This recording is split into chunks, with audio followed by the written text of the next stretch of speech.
We're going to get started in 1 minute. Vamos a empezar en 1 minuto.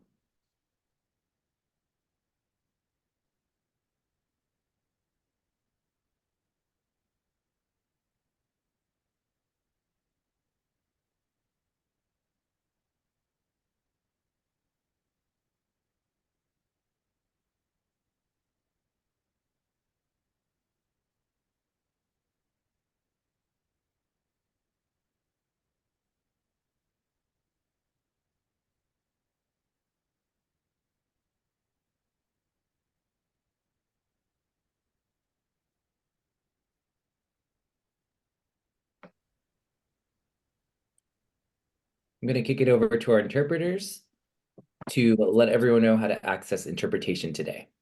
Thank you. Buenas tardes a todos. Felicitamos a los organizadores de este evento por su firme determinación de facilitar la comunicación bilingüe en la reunión de hoy. Mi nombre es Mojde, mi cointérprete es Tony y representamos a la Cooperativa de Justicia del Lenguaje Tilde. Estaremos ofreciendo interpretación simultánea inglés-español y español-inglés. Good afternoon, everybody. We congratulate the organizers of this event for their firm commitment to facilitating bilingual communication in today's meeting. My name is Mojde, my co-interpreter is Tony, and we represent the Tilde Language Justice Cooperative. We'll be providing English-Spanish and Spanish-English simultaneous interpretation.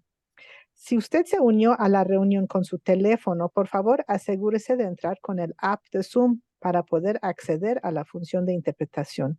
Esta función no está disponible en los Chromebook. If you joined on your phone, please make sure to join on the Zoom app so that you can access interpretation.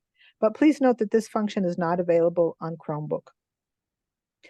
Si usted prefiere escuchar y participar en español, por favor seleccione su canal de idioma haciendo clic abajo a la derecha de su pantalla de Zoom en el globito si usa una computadora o en los 3 puntitos si está conectado por teléfono.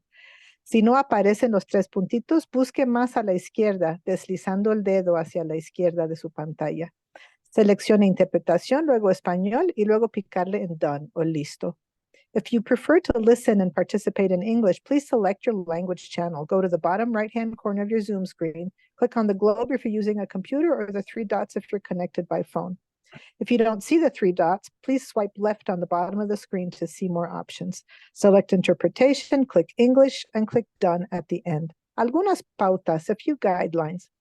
Yo estoy hablando rápido porque estoy dando la introducción en ambos idiomas, pero les rogamos ustedes, por favor, no hablen muy rápido. Eso pasa especialmente cuando uno esté leyendo una presentación o emocionada, nerviosa o al tener poco tiempo. Y si no están hablando, por favor, pongan su audio en silencio. I'm speaking fast right now because I'm doing this introduction in both languages, but we beg of you, y'all, please don't speak fast. This happens especially when reading a presentation or excited, nervous, or running out of time. And if you're not speaking, please mute yourself. Por último, les vamos a recordar que por favor hablen una persona a la vez en un solo idioma por oración y solo hablen en el idioma del canal que escogieron. Si usted es bilingüe español-inglés, no necesita escoger un canal y puede hablar en cualquiera de estos idiomas. Lastly, remind you to please speak one person at a time with one language per sentence and only speak in the language of the channel you chose. If you're bilingual Spanish-English, you don't need to choose a channel and you can speak in either of these 2 languages. Estos espacios se crean con el apoyo de todos. Por favor, comunique cualquier problema por la ventana de chat o habilitando su micrófono. Gracias. We create these spaces with everyone's support, so please communicate any issues by chat or turning on your volume. Thank you. That's it. Thank you so much to Mojde and Tony, our interpreters for today. We love having them on board. And thank you all for being here. So my name is Edric Figueroa. I am the Zero Homophobia, Zero Transphobia campaign directors here at the Latino Commission on AIDS. And today we kick off our honored and beloved Week of Action. And we're going to talk about a little bit more about what that means, what Zero is, and what LITS is doing with their Encuentro coming up this year. So hopefully you're all ready to participate, ask questions, and learn a little bit about what we've got going on. And we can go to the next slide.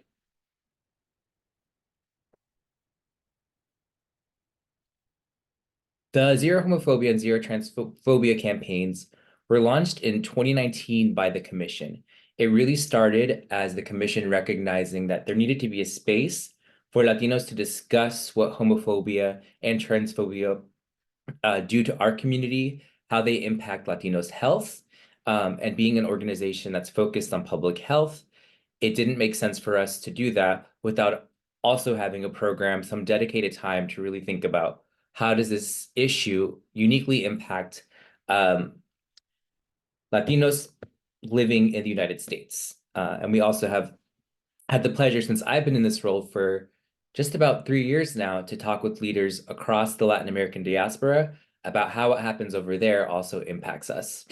So we've organized everything from rallies in New York City to healing events in Atlanta, Georgia, to workshops at many of the conferences that we've probably interacted with some of you at, to really hear from you and create spaces that focus on our identities and elevate who we are as a queer Latino community. We can go to the next slide.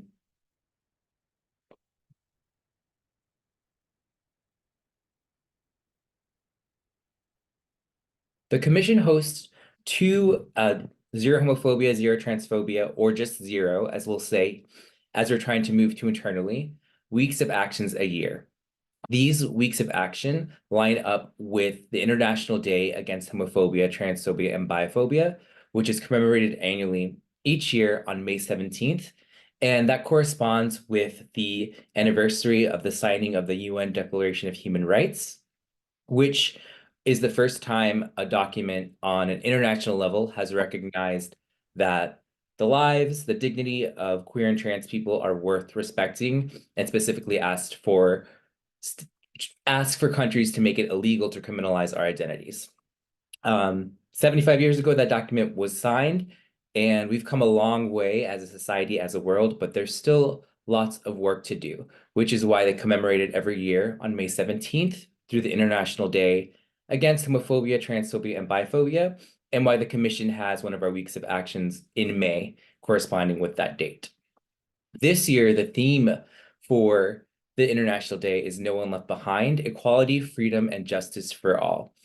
So when we're coming up with themes internally as a team for Zero and at the Commission, we really want to think about what messages are already being put out there and come up with something that's relevant for our communities and in line with that. And in November, our campaign always corresponds with the Trans Day of Remembrance, which is on November 20th. So you'll see a week of action in November as well. We can go to the next slide.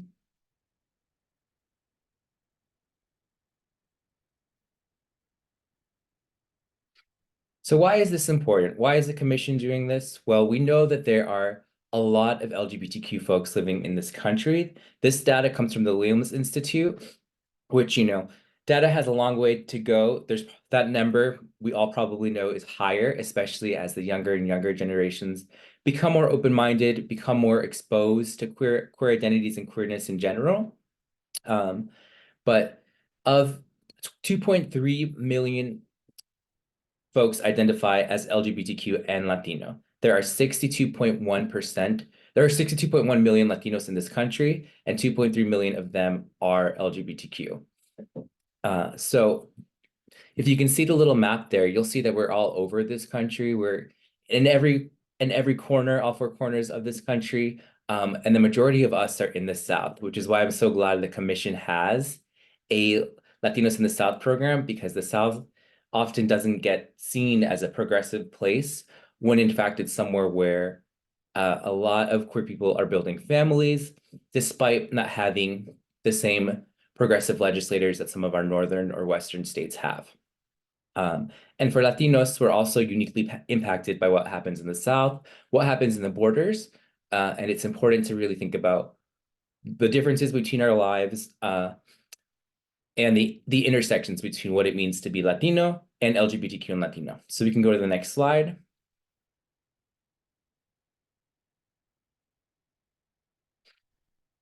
And I took this from a longer presentation that I've done before. I'll drop the link to this Williams Institute report because I think it's one of the very first comprehensive documents that looks and compares health outcomes between queer Latinos and non-queer Latinos. And this is just one statistic that I come back to all the time, that when you think about the state of the world, what's going on globally and in this country, it makes sense. It makes sense that across the board, queer people are identifying as experiencing higher rates of depression than non-queer people. Still, all folks of all sexual orientations reporting experiencing depression, but you'll see here that Latinx queer women experienced the highest rates. And this data didn't divide up between trans folks, so it was just self-identified women and self-identified men. But clearly, there's something going on that's impacting our health uniquely that doesn't impact heterosexual Latinos in this country. And we can go to the next slide.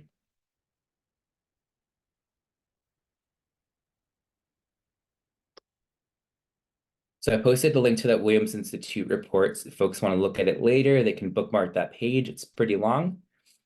But in this country, the ACLU has estimated this year alone 515 anti-LGBTQ bills. There's been all kinds of attacks on migrant communities, laws passed restricting reproductive rights. We've lost leaders in the movement. We've lost youth. And if we sat here and named each loss, we'd probably spend most of the webinar doing that. So we know that there's extreme the social injustices are impacting the extremities of injustice are impacting our well-being. So that's why we're here. That's why we organize these events, because as much as the systems weren't designed for our survival, the folks on this call, the folks at the commission are working to change those conditions to make sure there's a seat at the table and that we can build something different. We can go to the next slide.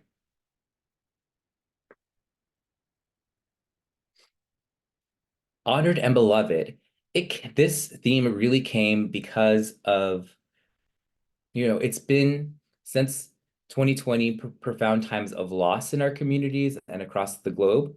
And it really is never too early to give people their flowers. So through Honored and Beloved, we want to talk to leaders working on the ground who don't hear this enough. They don't hear that their work matters, that the impact and spirit that they bring is felt. And so that's what we're trying to do. We're trying to honor the folks that are doing the work in our community. We've got 3 events. So today you're kicking off with this webinar about the Encuentro. And then on Thursday, we're going to talk about my immigration with some leaders in that struggle. And I'll say more about that in a second. And on Friday, the actual International Day Against Homophobia and Transphobia, Biphobia, we're going to talk to queer leaders about their health and what our take is on where this country is in terms of protecting LGBTQ Latina health. We can go to the next slide.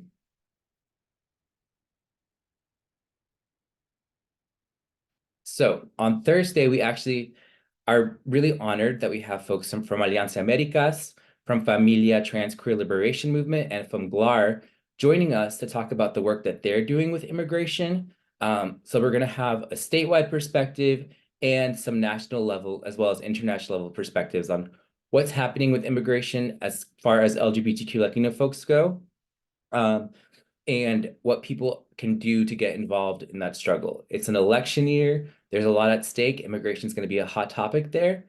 This QR code that you see should take you to the registration page, but I'll also be sure to drop all those links in the chat in just a few minutes.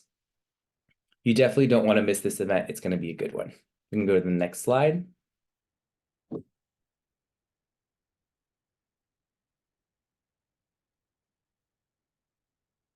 And on Friday, so some of us on this call and a lot of us at the commission were just in DC, where we had a big meeting talking about Hispanic health.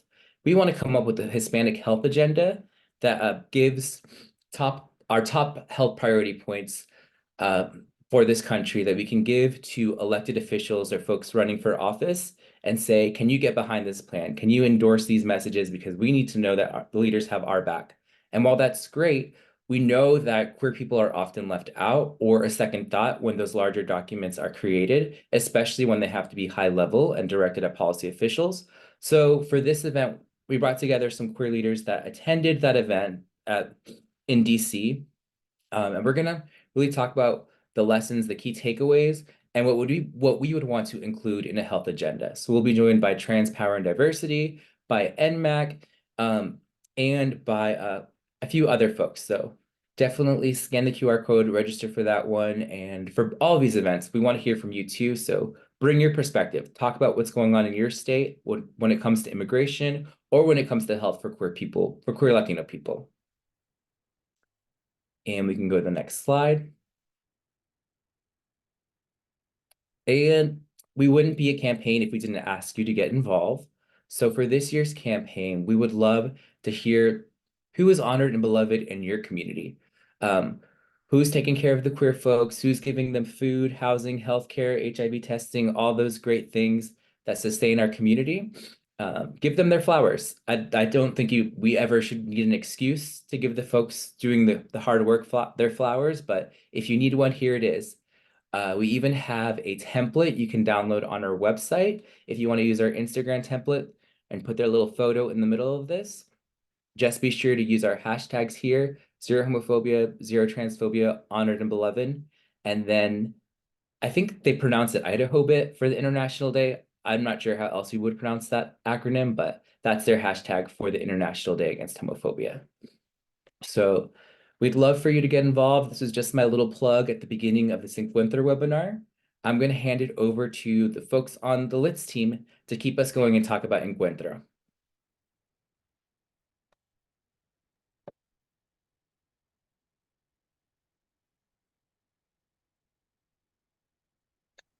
Hello, my name is Carlos Fernandez. My pronouns are they, them, theirs. I am Community Outreach and Engagement with Latinos in the South, which is a program with Latino Commission on AIDS.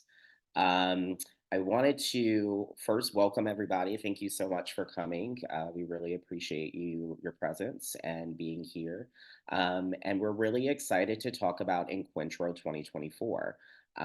We have a lot to talk about, and this year Encuentro will be held in Charlotte, North Carolina, October 24th through the 26th.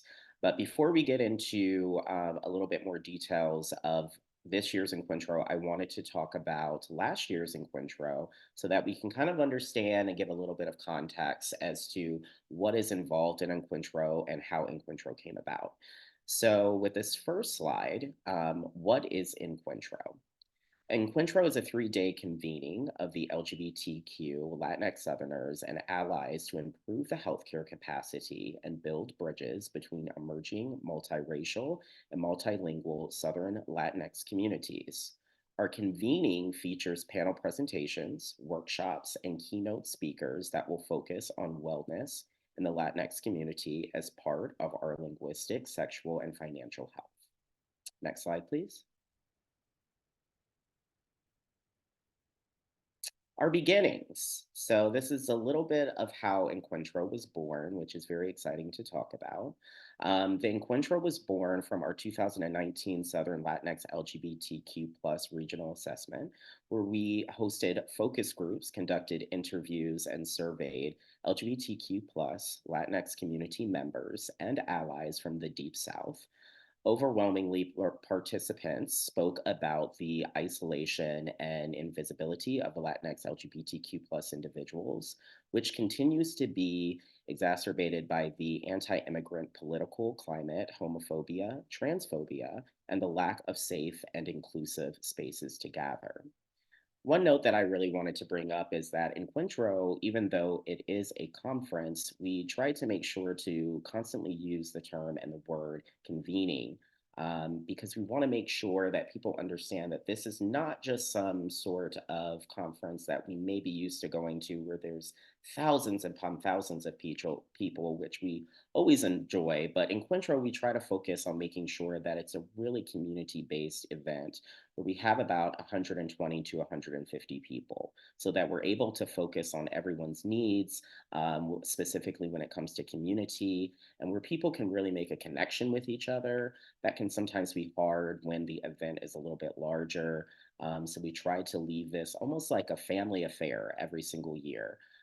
Where again, we just have about 120 people to 150 people convening. Next slide, please.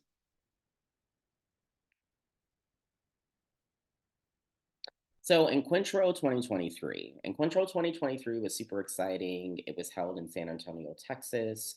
And that was also in October, October 25th through the 27th. And our theme last year was celebrating and honoring life, culture, and community. Um, Next slide, please. So, how do we achieve everything that goes into Encuentro? Even though it's a small event, it is an event where we want to make sure that our focus is community and community needs and bringing everybody together in one safe and brave space where they're able to connect with one another, especially those who are really doing the work on the ground and working within the public health fields. We break the planning of Encuentro up in a couple of different parts. We have communication and logistics. As you can see by the slide, when it comes to communication, we really like to focus on uh, visiting with different organizations in the local area, public health workers, and community advocacy folks, where we can really understand the work that they're doing within their own local community. A lot of times local community can be forgotten about, especially when we have so much that's going on such like a big scale. It can be sometimes those folks can be forgotten about. And so we really want to make sure when it comes to Encuentro that we're really focusing in on the work that is locally being done because it's really important. And we want to make sure to highlight those folks that are doing that work in that local area. So that's why we talk to local community partners and we gather community folks for our conductors, which is something that one of my other team members will be talking about. Our conductors committee will be talking about later on during this presentation. When it comes to logistics, we do something where we go around and we try to find hotels that are in safe areas for our community, especially because our community is so focused on making sure that our queer, gay, and trans folks attending the event feel safe. So we want to make sure that those hotels are in locations where they have easy access to restaurants and food options and just options in general. We also like to meet with the hotels to make sure that each hotel understands the specific needs that we need, that we have when it comes to our community, when it comes to language justice, when it comes to making sure that each one or each individual that is attending the event, again, feels safe in that space, not just with us as Latinos in the South, which is hosting the event, but also with the staff members within the hotel itself. And then we also have a planning committee. It was really nice to be able to get a planning committee for this year so that we can make sure that we have a diverse perspective on the needs that we have for Encuentro, specifically Encuentro 2024, and that we as a team are able to provide a space for everyone that feels really just as clear and as beautiful and as safe for those who are attending our event, and that we think of every little thing that community needs. Whether that is through our website or whether that is through the events that we're having when it comes to Encuentro, or when that making sure that we make sure that each one of our speakers has a way to be able to speak to community through their different breakout sessions that we have. Next slide, please.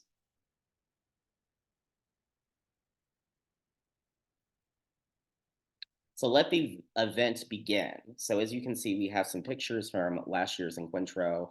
Again, really delving into why Encuentro is this family type of event where everyone from community is together. We have amazing sponsors that sponsor our event every single year, and sponsors that actually really want to be a part of this event, not just sponsor the event, but actually want to be in the presence of this event.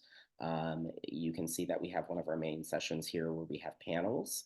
And our panels are very diverse when it comes to how many people we have sitting on the panel, whether that's trans folks, whether that's gay, or queer folks. We just want to make sure that we have perspective from everyone and that this is not just focused on one type of thing, but focused on all the needs within the community. Next slide, please.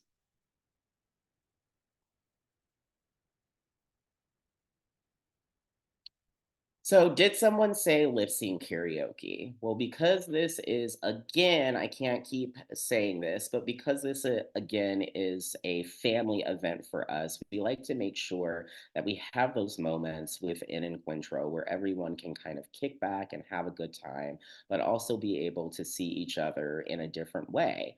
That way is by last year us having lip sync karaoke, where we had everyone get together who was attending the event and be able to perform in front of one another, lip syncing to their favorite songs. We also had drag kings and queens that were able to come out and perform because it's really important for us to focus on local community and the local artistry within that community. Next slide, please.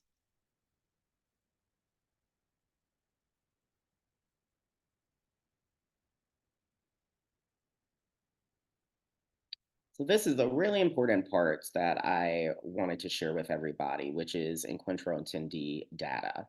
Our data is really important to us because it really helps us to collect a lot of information that we need for current and future Encuentro events. And also at the same time, it just helps us to really get to know the community in which we are having Encuentro, or that city or area that we're having Encuentro in. Um, this data is taken from our 2023 Encuentro, which, as I said earlier, was held in San Antonio. We had some major progress when it came to the data that was collected from 2022 versus 2023. A lot of that major progress was really, or could be really seen in our sexual orientation, gender, age, questions that were asked through our registration form. That's where we get a lot of our attendee data from. We saw a jump from, 10% to almost 30% when it came to a lot of the questions that were asked. As you can see, we again have the sexual orientation, gender, race, and ethnicity, age, and interpretation. One thing that I do want to say is that it is really important for us to gather this type of information through the forms that we have, because it really helps us to have better outreach, better communication, and better engagement with our community through our registration forms and our post forms that are collected. So when it comes to the progress that's needed for any sort of event, but specifically in Encuentro, since it's what we're talking about here, it's really important for you as the community to make sure that you're filling out these forms so that we can be able to collect this data, and so that we can be able to make the progress that is needed. Our focus is always going to be on the community, but we can only do that with your help. And so this year, we are trying to make sure that our registration forms are super direct and super, you know, sometimes you may go to other conferences and you have a lot of registration forms that are super long, and they can be a little scary to fill out sometimes because there's so many questions and so much information that's needed. But the information that's needed is really important. But with Encuentro, we try to make sure that the questions that are asked within our registration forms are super on point and relevant to the community in which we are um, focused on. So make sure to fill out those registration forms. Make sure that you are filling them out completely and honestly so that we can continue as Encuentro and as Latinos in the South to provide an event and a safe space for you and focus on what the community needs. Next slide, please. Encuentro 2024. So we are happy again to announce Encuentro 2024. This year's theme is Legacy of Love, Elevating LGBTQIA Latinx Health. Um, One thing that Edric talked about is giving them their flowers, and that is something that we always want to do.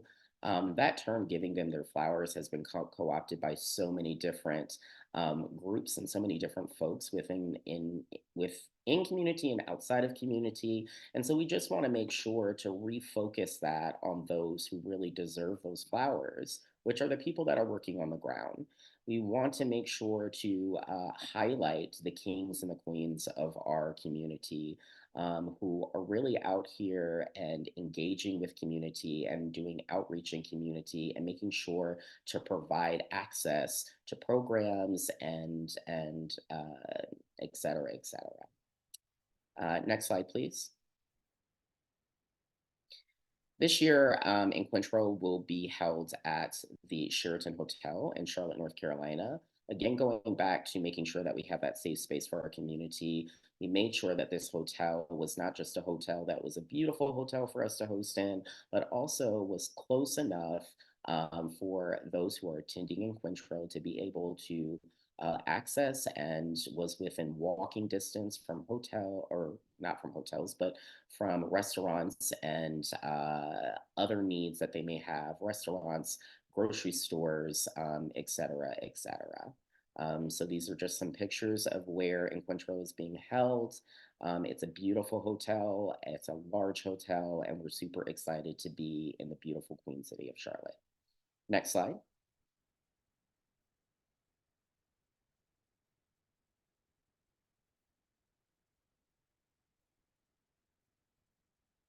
So you can attend, obviously, and you can also support. We have early registration, which will be through June 30th. So we encourage you if you would like to come. We're hoping that you want to come. We really want to see you there. It's a beautiful and amazing event. But early registration is until June 30th. You can go through our website or you can also sign up through our newsletter, or you can follow us on social media as well. Latinos in the South. We also have sponsorship opportunities as well as scholarship opportunities. So please feel free to get in contact with us for the sponsorship opportunities, which are also on our website, or the scholarship opportunities, which we're going to talk about later on in this presentation. But we again really want to see you there. And even if you're not presenting or you are not chosen for one of our scholarships, or you're not a sponsor, we would really love to see you register because we really want to grow our family at Encuentro, and we would love to see you just be a part of this community in another way.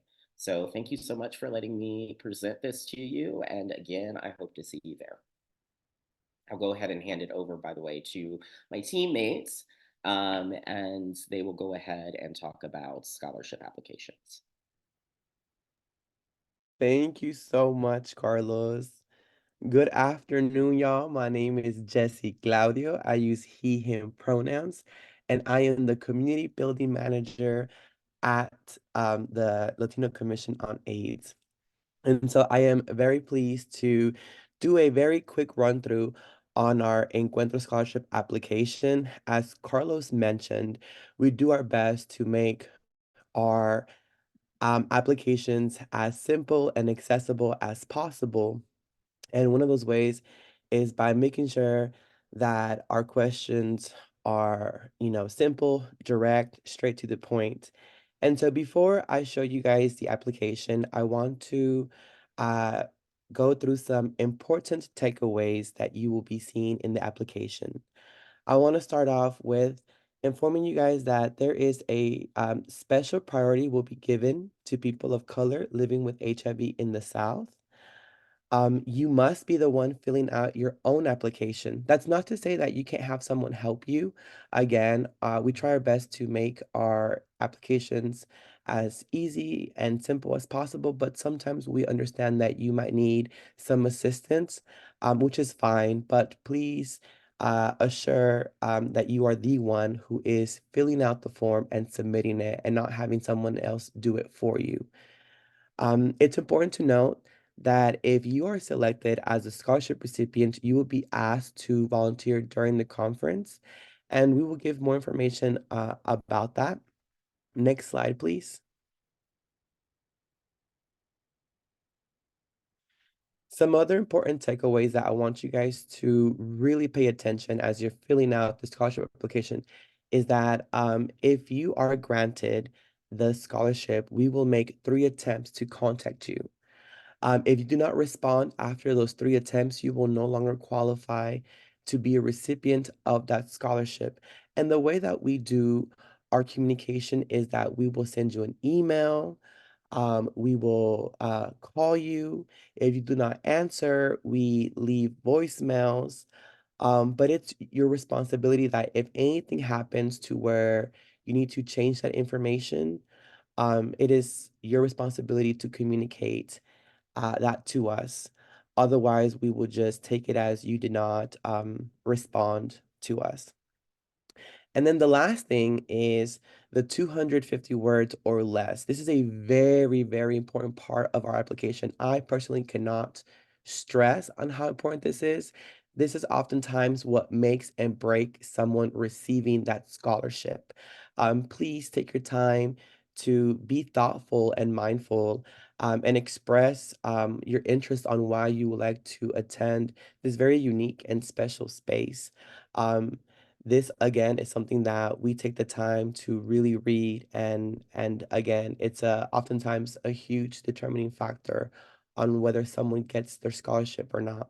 And then the last thing is that the deadline to apply is June 14th.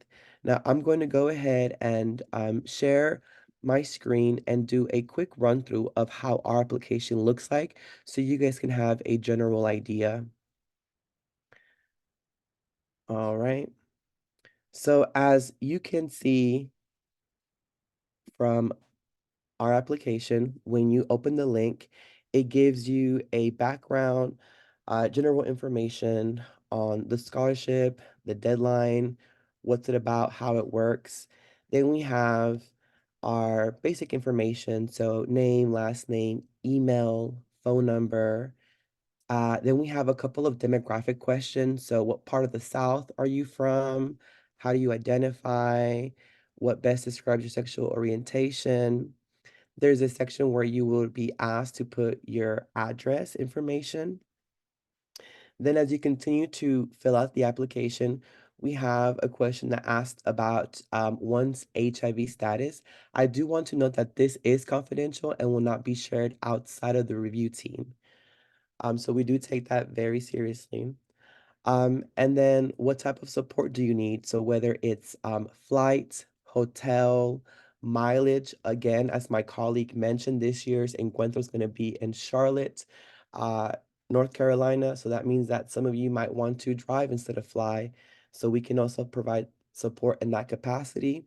And then there's registration. We also asked if you submitted a workshop proposal, which my colleagues after me will share a little bit about that.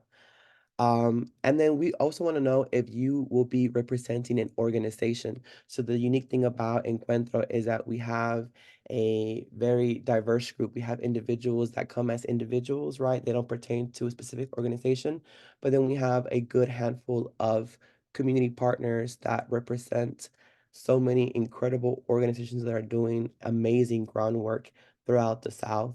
So we would like to know if you are representing one, please type the name in the following space below. Then for hotel and travel, we asked for the name and the last name that appears on your ID or whatever documentation that you will be using that will serve as an ID. The gender mark on that documentation, your date of birth, and then we have a question where it says, can you or your organization pay the full amount, discount amount, or reduce amount for the registration? And the options are broken down. So full amount means that you can pay 100% of the registration. My apologies. A discounted amount is where you pay 50% of the registration, and a reduced amount is where you pay only 25. So again, trying to make this as accessible as possible to our community. Then we have preferred departure airport, train, or bus station. For those that will be driving, we oftentimes like to see if it's possible to carpool, again, to try to bring as many community members to this incredible convening space. Please share any additional details of support that you may need. And then in 250 words or less, tell us why you want to attend Encuentro. Again, please make sure that you, write something impactful here. Are you fully vaccinated for COVID-19 and can you provide proofs? And then the last one is we ask if you will be able to attend the full duration of the conference. And then at the end, you are asked to sign to make sure that everything above is as true and as accurate to your knowledge. And then you click submit, and that's it. If you guys have any questions or need any assistance, you can feel free to email myself or my coworker, Aleida Espinal, and either one of us can help you walk through the application or answer any questions that you may have. Next slide, please.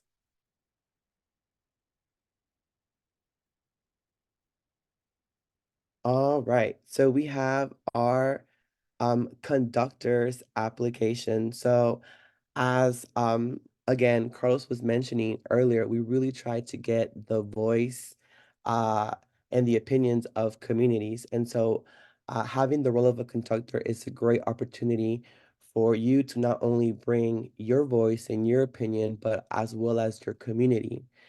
Um, for the conductors, we hope to select at least 10 conductors that reside in the South.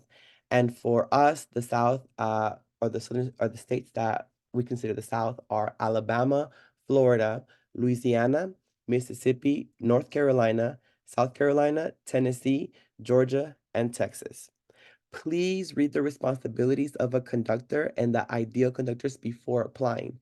Again, the intro does a really good job going into more details, again, of what's the role, what are the expectations. So a lot of the questions that you might have will definitely be answered in that piece.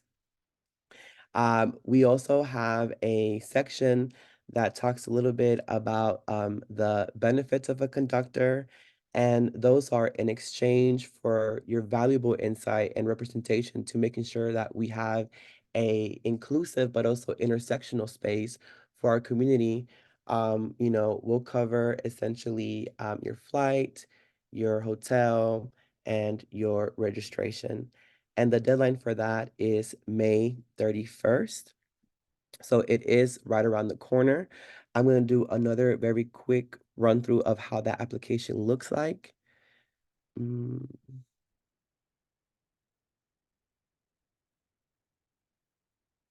all right. So here is our conductor's application. So if you are interested in this role or this opportunity, again, here's a brief description of the responsibilities of a conductor, what makes an ideal conductor. It has our deadline, who to contact if you have any questions about the application, and then um, we ask for general information, so first name, last name, email, phone number, age, what Encuentro year did you attend, and then we have some demographic questions. And then at the end, this is also a really, really important one, is we ask if the individual is fully bilingual in English and Spanish, or if they are a monolingual speaker. Again, we try to create a space that prioritizes language justice. And so this is one way that we can ensure that we are providing the correct resources to make sure that we can have good communications within um, this capacity. And then at the end, in 250 words or less, telling us why you are interested in being a conductor for this year, you sign and submit. And that's basically it. And for this application, if you have any questions, again, you can reach out to me directly or to my wonderful colleague, Edric. And now I am going to pass it to Nurse Joaquin. Thank y'all. Hi, everyone. My name is Joaquin Carcaño. I'm the Director of Southern Health Policy for the Latinos in the South team, and I'm here to talk about our workshops/abstract applications. We've gotten a lot of interest already. Again, those links will drop this week. And I want to say that our workshops are really the core of our convening. It's our chance to uplift and showcase your work, but also really to share skills, to share strategies, knowledge, invest in community building, and really think about our solidarity and strength across the region. And we really get to do this through our workshops. So for our workshops, we do have 3 pillars. We've had the same 3 pillars since the launch of Encuentro. So we've sort of stuck with that theme. So there's sexual wellness, financial wellness, and language justice. So just a little bit about those 3 pillars to give you a better idea of what a potential workshop can look like. So for sexual wellness, in the past, we've had presentations on destigmatizing HIV, on sexual practices and pleasure. Really, we allow you all to really take that where you will. It's really your ideas around what does sexual wellness look like for you and your community. For financial wellness, that can be anything from grant writing to how to fundraise for trans-affirming surgeries, how to access health insurance, how to budget for your personal or professional life. So again, really broad ideas. And again, you're free to run with what does financial wellness look like for you and your community. And for our third pillar is language justice. And again, that can look very different depending on your work and your community. It can be, how is language justice incorporated into your programs now, or brainstorming sessions? Do you want to have bigger discussions on what does that look like? That can be everything from interpretation and translation work to also think around language justice as also trans-affirming language, around destigmatizing and decolonizing language.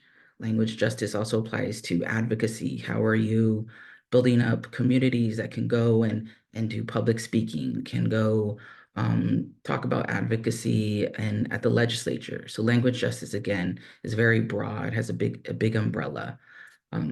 We will have an option on the application for sort of an other. So if you feel like maybe some of your work or ideas don't exactly fall under these categories, we will have an other option. We will ask you to sort of describe what the theme is. But again, feel free to reach out to us at any point. If you have questions, if you're not sure where maybe your ideas fall under, we're happy to help walk you through the application and provide some insight. Don't let the pillar sort of stop you. Remember, this is about sort of creativity within these themes as well. And next slide.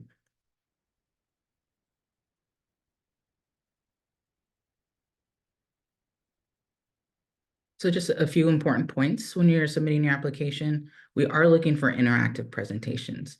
So a lot of us have been in conferences or in rooms where maybe you feel like you were just talked at. So we really want to make these as interactive as possible. This is a smaller conference, so there's a lot of opportunities to really engage with the people around you. So we really want that to be a focus in these presentations. So anything that's engaging with your audience, whether that's discussions, whether that's creating something, literally building something in the room, skills building. We want our attendees to walk away knowing that they learned new skills, they learned, new strategies, new knowledge, or were able to actively engage in conversations within these conference rooms as well.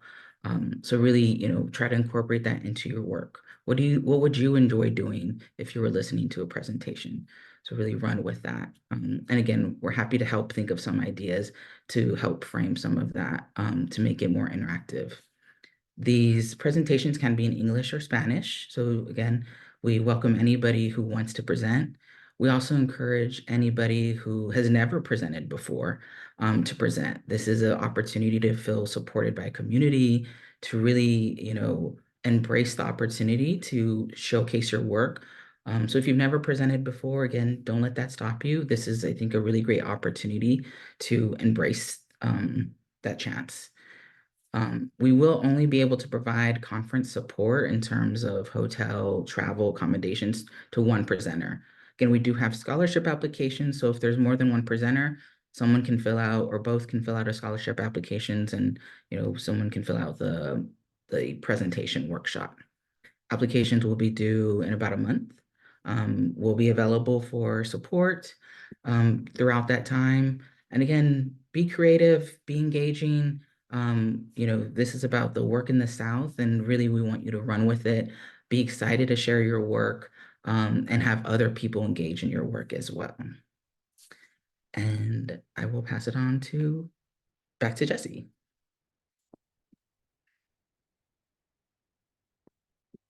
Thank you, Joaquin. I just wanted to do a quick plug-in to one of our language justice surveys.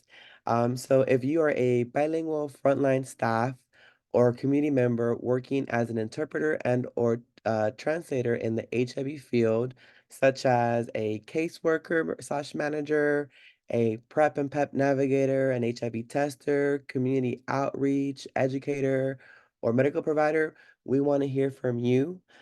So we have the link here. I'll share it on the chat, but also you can visit our Instagram page, and on our bio, you can click and it'll take you straight to our survey. Again, this is one way for us to continue the work around language justice and be able to take communities' insights and voice and offer recommendations to these institutions on ways to create a more equitable and accessible spaces for our queer Latinx community members. Thank y'all, and I'm gonna pass it to Judith Montenegro.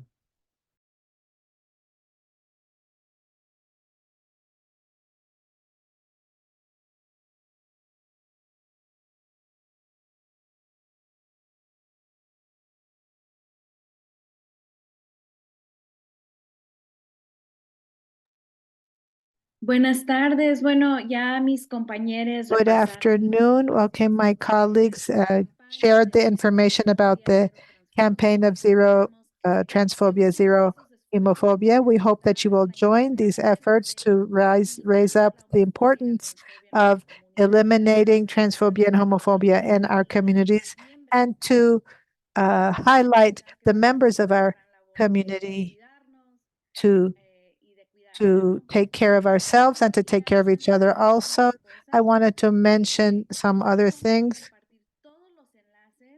We're going to share all of the links for requesting scholarships and workshops. Some are already in our internet page, others aren't. And we do this so that you register for our informational bulletins, newsletters, so that you get all the updated information. And we're doing it a little bit different this year. We're going to first give the information in our newsletter and then in the internet. We want to give priority to the people who are already receiving our information through the newsletter, and we want to give the most updated information, and we want to be in communication with you about this information. This will be shared tomorrow. And if you have not registered to receive our information via email, you can do it here at our page www.latinodeepsouth.org. If you have any questions for our team, or you need help for the scholarship application or the workshop applications, please send us an email to encuentro@latinoaids.org, and we're ready to answer all your questions or to do a brainstorming about what you can do. In previous years, we have received applications, proposals for workshops, and we work together with the presenters. So first, for them to feel more comfortable, but also to develop the ideas and to be able to be available. So we're available to give this support and training. Also, please follow us in social media, also so you can receive information, and you can pictures of us in past photos of our past events. We also have information about our colleagues and the people with whom we collaborate and the organizations in our communities. So with all of this, if you have any questions, there is the information. I don't see any questions in the chat. We will share if you have any questions in the chat, but all of the links, you will receive them tomorrow. So please register and you will receive the information tomorrow. Anything else? before we close? ¿No? Bueno, ¿cuántas Well, personas okay. están How en many la llamada people para who are participar here in en the el encuentro del call año pasado? participated in the Buenas encounter last year in 2023? Could you please raise your hand, Erika? Sí, bueno, sí, ya tenemos a Aarón. Que Yes, we have participó, Miguel, Aaron participated and Miguel, Tony, Adrián, María. Tony, Adrián, Maria. Hola. Hi. Sí, así es que sí tuvimos un gran grupo. So we had a great group, Edric, Edric, con mucho Denford, cariño, les agradecemos el and apoyo. with great affection, we thank you for your support. We hope to see you again this year. Vamos a compartir también We're going to share also this presentation en nuestra red de YouTube, por si and our tienen YouTube channel. If you have members of the community that who may need the information, you can share it with them. It will be in our Facebook page. And we also have an Encuentro page in Facebook. If you're not part of that group, please send us a message and we can add you to the group. Okay, we hope you have a wonderful afternoon. Thank you, everybody, and thank you to the interpreters for all your support. Greetings. Goodbye.